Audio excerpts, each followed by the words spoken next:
On November 3rd, 2006, a Friday, Justine Abshire, aged 27, was relishing the initial phase of her marriage.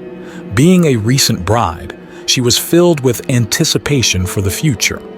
Justine held a strong desire to start a family of her own. Her husband of merely 5 months, Eric Abshire, already had 2 children from a previous relationship whom Justine deeply cherished. Their paths crossed in 1999 at Lowe's home improvement store where they both worked. Justine served as a cashier while Eric held a managerial position. At that time, she was merely 20 years old while he was 26 and disclosed having 2 young daughters. After Eric enlisted in the Marines and completed his service, they married and Eric initiated his hauling enterprise, driving a dump truck for the company. Simultaneously, Justine secured a new job that perfectly suited her. She worked as a kindergarten educator at Emerald Hill Elementary in Culpeper, Virginia, in the United States.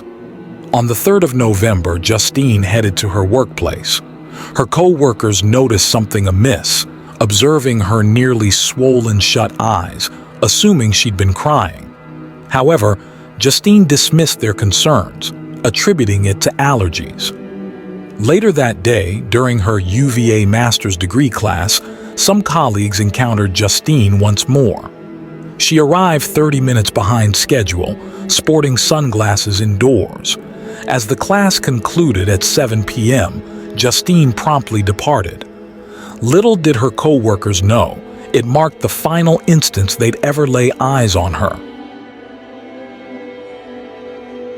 At 1:57 a.m., an emergency call to 911 reported a hit-and-run incident. Law enforcement arrived at Taylorsville Road in Barbersville, Virginia, discovering Eric in a state of hysteria, cradling his wife, Justine, who was unresponsive. Justine had succumbed to fatal injuries, seemingly resulting from a collision with a motor vehicle. Eric recounted to the police that Justine had phoned him at 1:19 a.m., informing him of her car breakdown and requesting assistance. She specified a location approximately 5 miles from their residence. Eric swiftly rode his motorcycle to her indicated spot, only to discover her lying injured on the road upon arrival. Eric told police he sat with her and covered her with his jacket. He said that he then went to try to find help. Eric went to several houses close to the road. One of the owners of one house he knocked at called 911. That call was placed at 1:57 a.m. Eric told police he had his cell phone in his pocket, but he did not realize that until later on. While on paper at first, the scene appeared like a hit-and-run case. That view changed very quickly. Police did not find any broken glass, skid marks, or tire marks on the road. There was no debris and no blood on Justine or her clothes despite the multiple injuries to her body.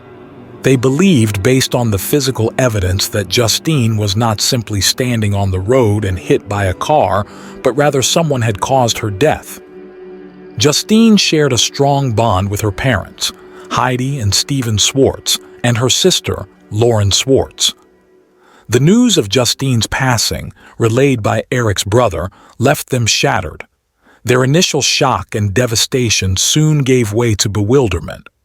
Knowing Justine intimately, her family found it perplexing as she harbored a fear of the dark, often described as someone apprehensive even of her own shadow. It seemed inexplicable to them that she would opt to drive alone at night. However, it was only a couple of days post-Justine's memorial service when pieces began to align. Heidi entered a restaurant and found herself overwhelmed with emotion, breaking down. A compassionate restaurant worker approached her, offering assistance. Heidi recounted the tragedy of Justine's life, describing her as the kindergarten teacher who tragically lost her life in a car accident. To Heidi's surprise, the woman revealed startling information. Her daughter's involvement wasn't in a hit-and-run accident. Rather, she was a victim of murder, with Justine's husband being the primary suspect. Allegations surfaced, suggesting Eric's possible connection to Justine's demise. Eric informed the authorities that after leaving the hospital, he remained there until 11:30 p.m. Instead of heading straight home, he diverted to their storage unit located on Route 33 in Ruckersville, where he kept his motorcycle. Opting for the motorcycle, Eric left his car at the storage unit and went for a ride, expressing to the police that it was his way of seeking solace. As per Eric's account, he arrived home around 12:30 a.m. At that time, Justine was awake and eager to converse. Eric recounted an argument that ensued because Justine wished to discuss his mother's health, which Eric was unwilling to address. He conveyed to Justine his need for solitude, and Eric recalled Justine responding, "Well, maybe I need to be alone too." Eric's version of events did not sit well with police, and coupled with the crime scene and the injuries to Justine's body, they began a thorough investigation of her cause of death and the circumstances surrounding same. It would take 4 years, but police finally had enough to officially charge Eric. He was charged with the first-degree murder of his wife. The prosecution argued that Eric's motive for murdering his wife stemmed from his intent to end their marriage and financial motivations. Throughout the trial, the court was presented with details revealing Justine's behavioral shifts in the months before that fateful November night. She withdrew from social interactions, neglected to return calls, and even declined a bouquet of flowers sent by a friend as a housewarming gesture, citing Eric's disapproval. "Eric does not want me to accept gifts from you." Their contention centered on the belief that Justine met her demise elsewhere and was later transported to the location where she was discovered, all orchestrated by Eric to fabricate a hit-and-run scenario. Their argument posited that this act was a means for Eric to claim $1.5 million from an insurance payout. Dr. Todd Lukasiewicz, the individual who performed Justine's autopsy, presented testimony stating that his examination outcomes aligned with manual strangulation.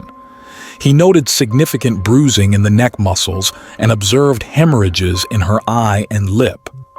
Furthermore, Dr. Lukasiewicz revealed a catalog of severe internal injuries suffered by Justine, encompassing lacerations and bruises in her lungs, fractured ribs, a severely damaged pelvis, and injuries to her spleen and liver.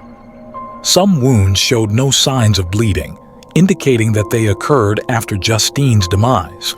He also highlighted a substantially lower amount of blood pooled in her chest and abdominal areas than what would typically be expected. The second medical examiner mentioned that an average female body typically contains around 5 liters of blood. However, less than 1 liter of blood was recovered from Justine's body.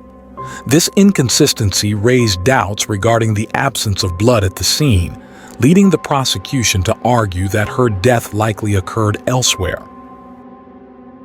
Steve Swartz, Justine's father, provided testimony indicating that his daughter held the credit responsibilities within the couple, and at the time of her passing, they carried a debt of $85,000. The insurance claims adjusters also gave testimony regarding various policies wherein Eric was designated as the beneficiary. Notably, less than a fortnight after Justine's demise, Eric submitted an uninsured motorist claim that, if sanctioned, could have awarded him $100,000, with a potential maximum of $1.5 million upon commercial approval. Moreover, Justine's name was listed on the insurance for one of the dumpster trucks. During proceedings where the jury was not present, additional evidence emerged, including allegations of an affair Eric engaged in a month before his wedding and purportedly continued 3 days after Justine's passing. There were also assertions that he possessed nude photos of a woman but intentionally destroyed them to avoid tarnishing his image. The prosecution's argument centered on Eric's cell phone records, which reportedly contradicted his alibi. They claimed that the records indicated Eric's presence at home rather than at the Martha Jefferson Hospital where he alleged to have been, suggesting he had ample time to harm Justine. Highlighting two crucial time frames, the prosecution emphasized the significance of periods extending late into the evening and early morning, from 10:04 p.m. to 11:23 p.m., and from 12:08 a.m. to 1:19 a.m., marked by an incoming call from Justine's phone. According to the cell phone records, Eric's presence was recorded at home, not at the hospital during these periods. Additionally, the prosecution pointed out Eric's extensive use of his phone that day, tallying 157 interactions. Consequently, they deemed Eric's claim of only realizing his cell phone's presence in his pocket after discovering Justine's body as an utterly implausible assertion. The prosecution highlighted Eric's excessive phone use and doubted his claim of finding the phone after Justine's discovery. They pointed out his CPR training but lack of aid to Justine. Additionally, they disclosed Eric's nickname for Justine as Thing. The defense argued for a hit-and-run accident, citing Eric's alibi at the hospital and a happy marriage. They questioned the witness's credibility and criticized the medical examiner's procedure. Ultimately, the jury found Eric guilty of first-degree murder, sentencing him to life imprisonment.